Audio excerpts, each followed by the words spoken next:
అండి welcome back to our my YouTube channel. నా video కనుక నచ్చినట్లయితే సబ్స్క్రైబ్ చేయండి, లైక్ చేయండి, షేర్ చేయండి అండ్ కామెంట్ కూడా చేసి నేను ఉల్లి సమోసా చేయబోతున్నాను. ఏ విధంగా చేయబోతున్నాను చూపిస్తున్నాను, చూసాను ఫ్రెండ్స్.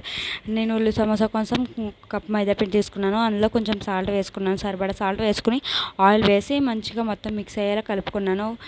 ఇలాగా చేత్తో నొక్కితే ఒక ముద్దలా స్ప్రెడ్ అయ్యేలాగా కలుపుకున్నాను. కలుపుకున్న తర్వాత అందులో సరిపడా వాటర్ కూడా వేసుకున్నాను. సరిపడా వాటర్ కూడా వేసుకుని మొత్తం మిక్స్ అయ్యేలాగా ఒక చపాతీ ముద్దలాగా కలిపేసుకుని పక్కన పెట్టుకున్నాను. నేను చూపిస్తున్న విధంగా చపాతీ ఒక ముద్దలాగా కలుపుకున్నాను. కలుపుకుని దాన్ని మూత పెట్టేసి పక్కన మ్యాగ్నేట్ చేసినట్టు అది మెత్తగా చపాతీ సమోసా చేసినప్పుడు మెత్తగా రావడం కోసం పక్కన పెట్టేసుకున్నాను. తర్వాత బాండి పెట్టేసి ఆయిల్ వేసుకున్నాను.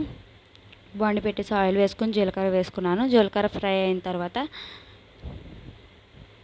సన్నగా తరుక్కున్న ఉల్లిపాయ ముక్కలు కూడా వేసుకున్నాను. సన్నగా తరుక్కున్న ఉల్లిపాయ ముక్కలు వేసుకుని వాటిని 2 మినిట్స్ ఫ్రై చేశాను. 2 మినిట్స్ ఫ్రై చేసిన తర్వాత సన్నగా తరిగిన పచ్చిమిర్చి కూడా యాడ్ చేశాను. కొత్తిమీర కూడా యాడ్ చేసుకోవచ్చు. ఇప్పుడు నా దగ్గర లేదు కాబట్టి నేను యాడ్ చేయలేదు. అవి కూడా వేసిన తర్వాత ఒక 5 మినిట్స్ వేగనిచ్చిన తర్వాత సాల్ట్, కారం, ధనియాల పొడి, గరం మసాలా, వేయించిన జీలకర్ర పొడి కూడా వేసేసుకున్నాను. వేసుకుని మొత్తం మిక్స్ అయ్యేలా కలుపుకోవాలి.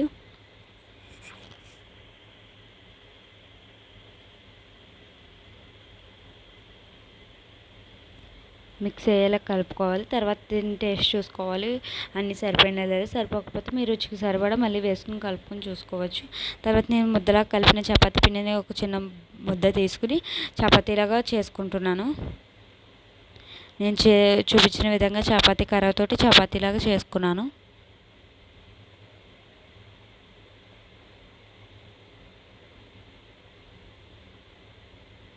చపాతీలాగా చేసుకుని సమోసా చేసుకుంటే బల్లల్లో పెట్టుకుని చపాతీని ఆ చపాతీలో నేను తయారు చేసిన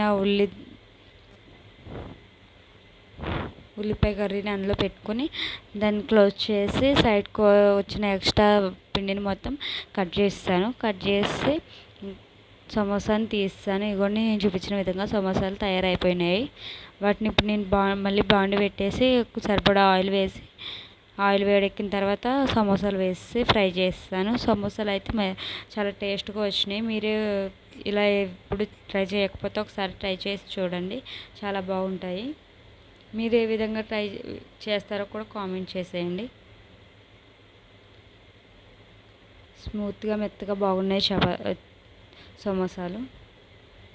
బాయ్ ఫ్రెండ్స్.